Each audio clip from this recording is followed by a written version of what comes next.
19-ാം നൂറ്റാണ്ടിലെ ചരിത്ര പ്രസിദ്ധമായ ഒരു മഹാനഗരത്തിലൂടെയാണ് എന്റെ സഞ്ചാരം. ആരിൽ ചിത്രീകരിക്കാത്ത ഈ പട്ടണത്തിന്റെ സുന്ദര കാഴ്ചകൾ എന്റെ ക്യാമറ കണ്ണുകളിലൂടെ ഒപ്പിയെടുക്കണമെന്നുണ്ട്. നഗരമധ്യത്തിലായി സ്ഥാപിച്ചിരിക്കുന്ന ഈ ലൊക്കേഷൻ മാപ്പ് കാണുമ്പോൾ സിറ്റിയുടെ ഏകദേശ രൂപം എനിക്ക് ഊഹിക്കാനാകുന്നുണ്ട്.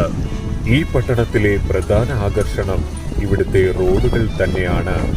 മെസോപ്പൊട്ടോമിയയിലെ മരിച്ചീനി പിഴുതുകഴിഞ്ഞ വയലുകളെ അനുസ്മരിപ്പിക്കും വിധം വളരെ മനോഹരമാണ് ഇവിടുത്തെ റോഡുകൾ. ഗുണനിലവാരത്തിന്റെ കാര്യത്തിൽ ഇവിടുത്തെ റോഡുകളിൽ ചോറ് വിളമ്പി കഴിക്കാമെന്നാണ് അധികാരികൾ അവകാശപ്പെടുന്നത്. അക്ഷരാർത്ഥത്തിൽ അത് ശരി തന്നെയാണ്. ചോറ് എവിടെ വിളമ്പണം, കറികൾ എവിടെയൊക്കെ വിളമ്പണം എന്ന ആശയക്കുഴപ്പത്തിലാണ് ഇന്നാട്ടുകാർ. ഡ്രൈവിംഗ് ലൈസൻസ് ടെസ്റ്റിന് 8ന്റെ ആകൃതി